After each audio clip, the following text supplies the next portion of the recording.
नमस्कार मित्रों, शुभ संध्या। आज तारीख है 11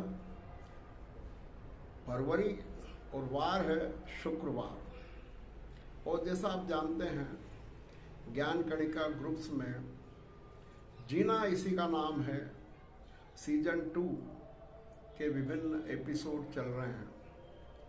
अभी तक हम 6 एपिसोड ले चुके हैं, जिसमें हमने व्यक्तित्व विकास पर फोकस किया है, क्योंकि व्यक्ति के विकास से ही परिवार का और समाज का, राज्य का और देश का विकास होता है। तो पहला जो हमारा ध्यान आना चाहिए वो व्यक्ति के विकास का आना चाहिए।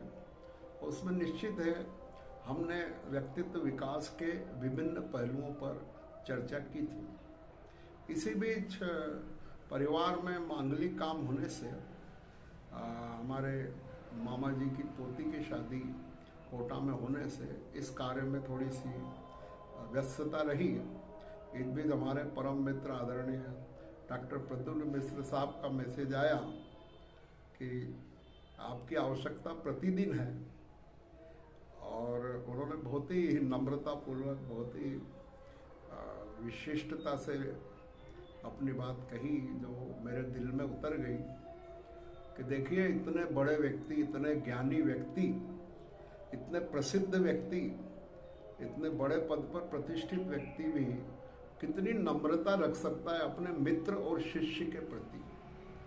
बहुत कुछ सीखने को मिलता है उनके उस वक्तव्य से कि वो व्यक्ति इन एपिसोड को देख रहे हैं, आदरणीय मिश्रा साहब, और उन्होंने ये भावना कही कि इसमें गैप उचित नहीं है। खैर, व्यक्तिगत व्यस्तता अपनी जगह है, और हमारा इसमें सोच ये है कि जो बात कही जाए वो अंदर से हो, औपचारिकताओं से परे हो, और बात ऐसी करें जो निश्चित है हम सबके लिए लाभकारी हो। तो मैं उनकी, आदरणीय मिश्रा साहब के नम्रता का, महानता का सम्मान करता हूँ।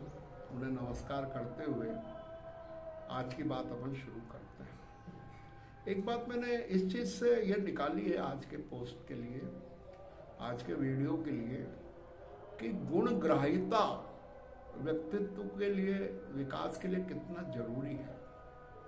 देखिए, इस विषय को अपन ऐसे उठाते हैं कि हर व्यक्ति अलग है, हर व्यक्ति का स्तर अलग है, उसका परिवेश अलग है, उसकी आर्थिक भूमिका अलग है। ऐसे में एक दूसरे की प्रशंसा कैसे की जाए? कई बार हम उदार नहीं होते हैं, तो वो व्यक्तित्व में थोड़ी कमी रह जाती है। उसको इस रूप में समझें कि आपके निकट के मित्र, रिश्तेदार, भाई बंधु अगर कोई उपलब्धि प्राप्त करते हैं, कोई नया अचीवमेंट मिलता है, कोई नई सफलता मिलती है, कोई नया कार्य वो करते हैं, तो हमें दिल से उन्हें बधाई देना चाहिए। औपचारिक बधाई नहीं, अंदर से आपको वो चीज अच्छी लगना चाहिए। नॉर्मली क्या होता है कि दूसरे की बड़ाई देखकर हमें अंदर से कहना चाहिए ईर्ष्या होती है, नॉर्मल। अरे वो इतना बड़ा आदमी बन गया, मेरे सामने कहाँ लगता है वो तो बहुत छोटा था, बहुत गरीब था, बहुत पढ़ाई लिखाई में कमजोर था। ऐसी कई चीजें हम सोचने लगते हैं। उससे ज्यादा तो मेरे में योग्यता है, उससे अच्छा तो मैं कर सकता हूँ, उसने एन के एन प्रकार की परीक्षा पास कर ली होगी या पहुंच लगा ली होगी। बहुत सारी बातें हम सोचते हैं, या अगर अच्छा धनार्जन कर लिया है तो भी हमें शक होता है कि उसने गलत तरीके से पैसे कमाए होंगे। तो मैं ये कहना चाहता हूँ कि आप जहाँ हैं, मान लो आप मध्यम वर्गीय हैं, तो उच्च वर्गीय को देखकर आप द्वेष क्यों करें, जलन क्यों करें, ज्वेलसी क्यों रखें? उनके अच्छे महल देखकर, उनका अच्छा पद देखकर, उनकी अच्छी प्रतिष्ठा देखकर उनका सम्मान करिए। आप बस उनको अच्छा समझिए ना, उसमें आपका घटका जाता है। मान लो मेरे से कोई ज्यादा बुद्धिमान है, मेरे से अधिक कोई पैसे वाला है, मेरे से अधिक कोई योग्य व्यक्ति है, तो उसकी हार्दिक रूप से बड़ाई करने में और उसको अभिव्यक्ति रूप में बड़ाई करने में क्या नुकसान है? बशर्ते मेरे अंदर घमंड नहीं हो, मेरे अंदर द्वेष ना हो, मेरे अंदर जलन नहीं हो। तो आप देखिए फिर मजा आता है, आप उसकी सच्ची प्रशंसा करेंगे, सच्ची बधाई देंगे, सच्चे रूप से उसको अच्छा मानेंगे तो वो भी बहुत खुश होगा। क्योंकि देखिए किसी का भी अचीवमेंट है, वो चाहता है मुझे इसकी मान्यता मिले, मेरे को इसका सहमति मिले, मुझे इसकी प्रशंसा मिले।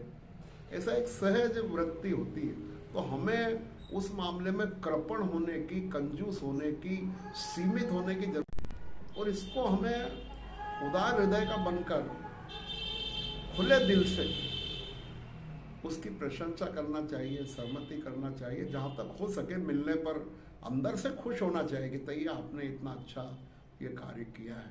तो निश्चित है आपके व्यक्तित्व में चार चांद लगेंगे, आप और बेहतर तरीके से लोगों के बीच स्वीकृत होंगे, आपको लोग चाहेंगे, और अगर उनसे जलेंगे तो लोग फिर जो है निश्चित रूप से आपकी ये कमी कहलाएगी।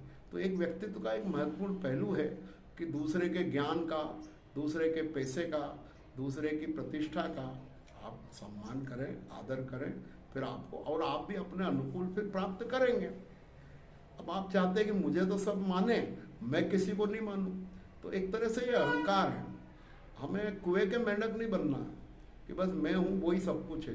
दुनिया बहुत बड़ी है, दुनिया में एक से एक लोग हैं।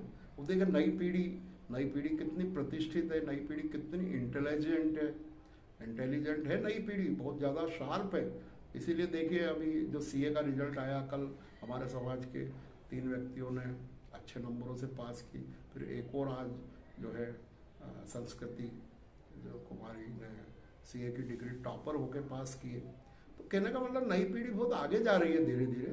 तो हमें उसको मानना चाहिए कि मेरे लड़के में, मेरे पोते में, मेरे रिश्तेदार के बच्चों में बुद्धिमानी है। ऐसा मानने पर वरिष्ठ लोग भी मैं समझता हूँ खुश रहेंगे, बच्चे भी खुश रहेंगे, और अपने आप को ही सब कुछ ना समझें, अन्य के महत्व को भी स्वीकार करें और उनको भी आदर दें, उनके यहाँ जाएं, उनको बुलाएं, और उनके पद प्रतिष्ठा और वैभव को भी आप अच्छा माने। तो निश्चित है कि हम और बेहतर तरीके से अपने आप को व्यक्त कर पाएंगे, और आपके मन में जो कोई प्रकार की हीन भाव, गुण ग्रहण का भाव रहे, नित दृष्टि न दोषों पर जावे।